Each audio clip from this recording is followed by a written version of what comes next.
Bismillahirrahmanirrahim. Assalamualaikum warahmatullahi wabarakatuh. Selamat malam, salam sejahtera bagi kita semuanya. Om Swastiastu, Namo Buddhaya, salam kebajikan. Yang saya hormati Ketua dan Pimpinan Lembaga-Lembaga Tinggi Negara yang hadir, yang mulia para duta besar negara-negara sahabat, para Menteri Kabinet Indonesia Maju, yang saya hormati Gubernur Bank Indonesia, beserta para Dewan Gubernur Bank Indonesia yang hadir, yang saya hormati Ketua dan Pimpinan OJK dan LPS, para Gubernur, Bupati, dan Wali Kota, para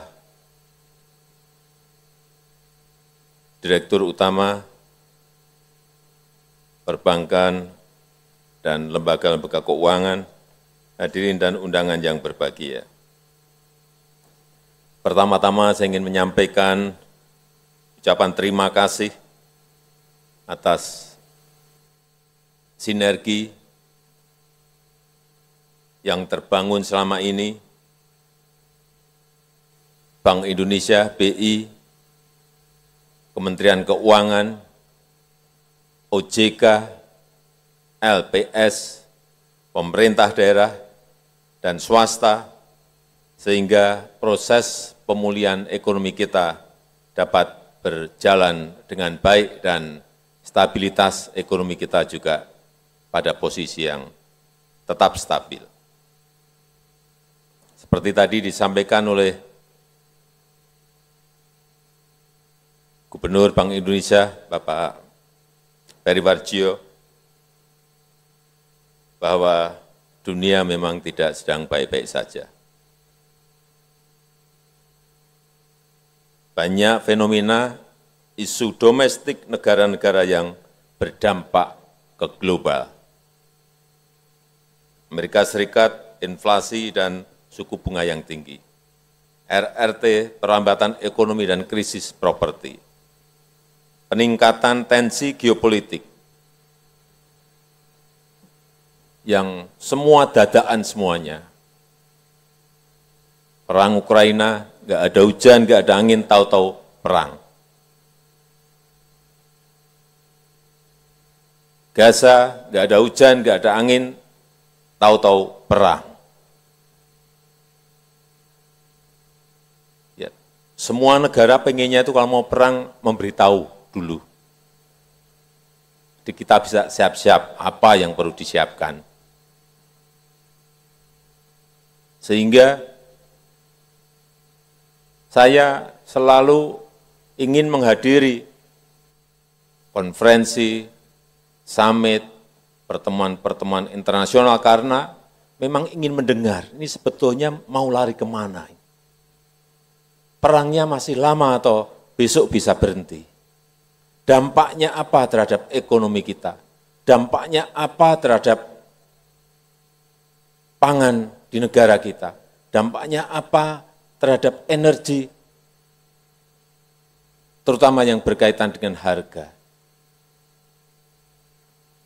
Sehingga sampai 2 minggu saya datang ke Arab Saudi 2 kali, dalam 2 minggu 2 kali.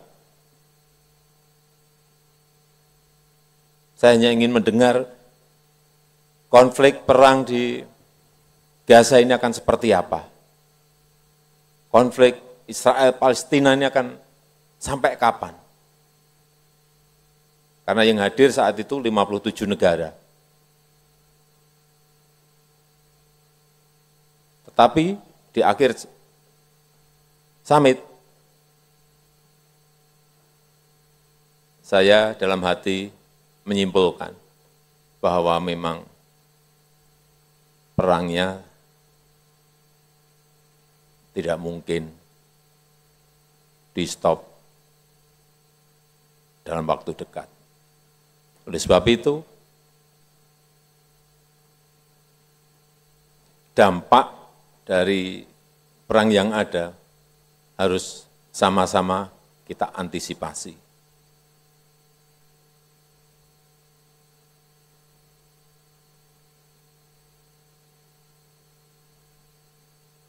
Karena kalau sudah yang namanya perang, ini ganggunya kemana-mana.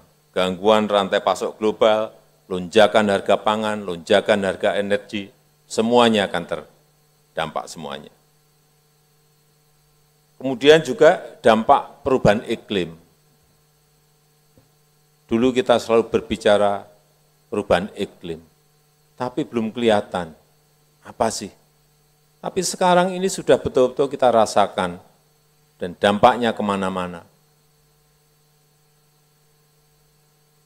Pemanasan global betul-betul kita rasakan. Dan akibatnya produksi pangan kita sedikit menurun. Dan 22 negara membatasi ekspor pangan. Dadaan lagi ini. Dulu yang namanya impor beras, semua negara menawarkan. Saya punya stok, saya punya stok, saya punya stok. Sekarang 22 negara stop ekspor dan membatasi ekspor pangan. Tapi apapun, alhamdulillah dan patut kita syukuri, Indonesia masih tetap tumbuh dan stabil. Pertumbuhan ekonomi, kita tahu semuanya, tadi sudah disampaikan oleh Pak Gubernur, di kisaran 5%. Ini kalau kita berbicara dengan kepala negara lain, dengan Presiden, dengan Perdana Menteri, kita bangga banget loh. Dengan pertumbuhan ekonomi kita yang masih di kisaran 5%, meskipun kalau kita lihat,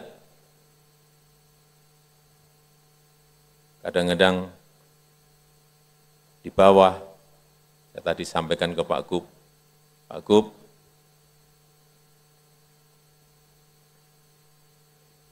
saya mendengar dari banyak pelaku-pelaku usaha, ini kelihatannya kok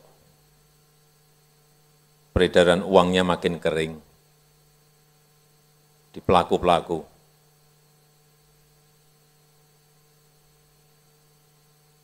Jangan-jangan terlalu banyak yang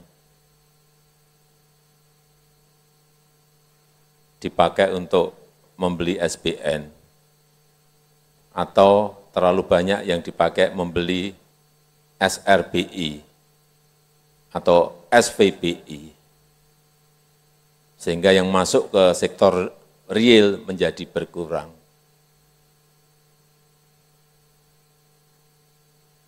Dan juga dari fiskalnya juga sama, kita cek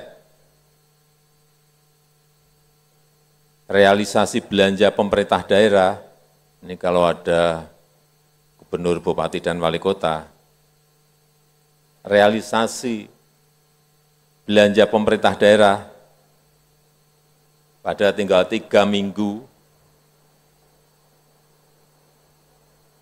itu masih di angka 64%. 64%. Pemerintah pusat juga masih di angka 76%.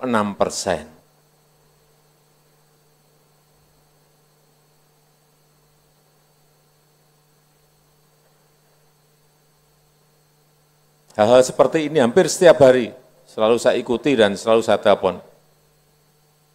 Tapi enggak telepon Pak Gubernur, nanti mengintervensi nanti. Menteri Keuangan pasti saya telepon. Ini kondisinya seperti apa sebetulnya? Kembali lagi, pertumbuhan ekonomi kita terjaga di kisaran 5%. Dan saya mengajak seluruh perbankan memang harus prudent, memang harus hati-hati, tetapi tolong lebih didorong lagi kreditnya, terutama bagi UMKM.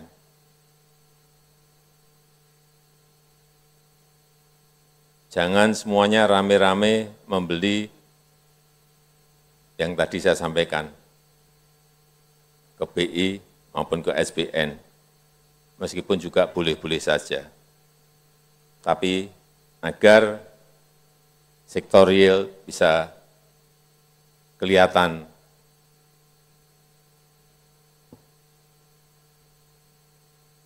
lebih baik dari tahun yang lalu. Kalau kita bandingkan pertumbuhan ekonomi kita, kisaran 5%, Malaysia, kita tadi dapat data 3,3%, Amerika 2,9%, Korea Selatan 1,4%, EU, Uni Eropa 0,1%. Inilah yang patut kita syukuri, kita masih di angka sekali lagi 5%. Inflasi juga masih cenderung stabil, 2,6%. Hanya hati-hati ini untuk pangan.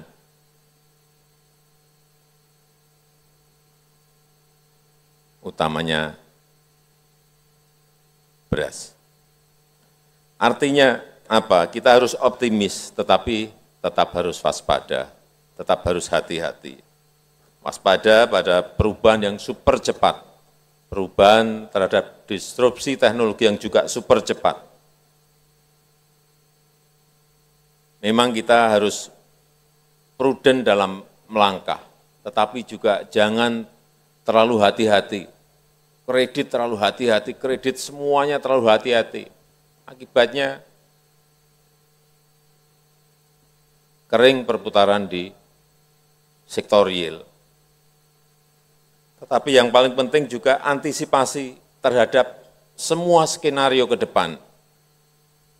Cepat dalam merespon setiap perubahan. Misalnya untuk inflasi, cek terus di lapangan. Selesaikan kalau ada masalah dengan cepat. Kemudian juga perkuat KSSK, sering ketemu, sering berbicara untuk menjaga stabilitas sektor keuangan. Kalau pada keadaan normal mungkin nggak apa-apa 3 bulan sekali, Pak Gubernur BI, Ketua OJK, Pak LPS ketemu dengan Bu Menteri Keuangan, dengan Pak Menko Ekonomi, tapi dalam situasi seperti ini tidak bisa. Minim seminggu sekali, atau 2 minggu sekali, ketemu untuk yang ngopi bareng-bareng kan nggak ada masalah. Nggak usah serius tetapi saling bertukar, angka bertukar, kalkulasi bertukar, hitungan-hitungan. Karena memang kondisinya kita harus merespon dengan cepat terhadap situasi-situasi yang berubah.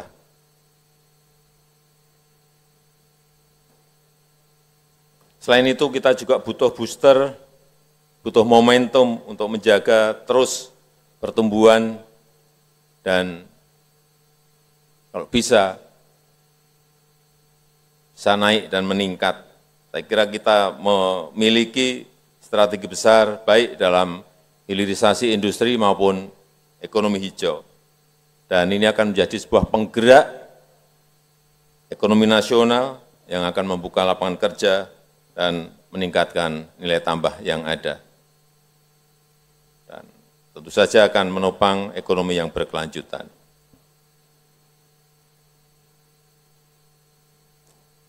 Terakhir,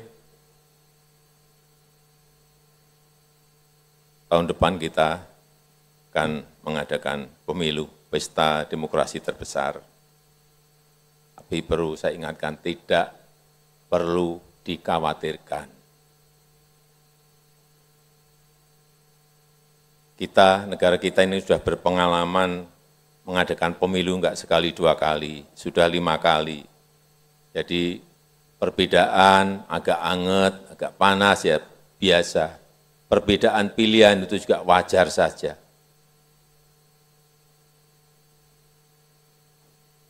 Karena yang kita tahu semuanya bangsa kita ini, bangsa Indonesia ini, bangsa yang cinta damai, bangsa yang suka bersatu, bangsa yang senang harmonis. Marilah kita bersatu untuk Indonesia maju. Saya rasa itu yang ingin saya sampaikan. Terima kasih. Wassalamualaikum warahmatullahi wabarakatuh.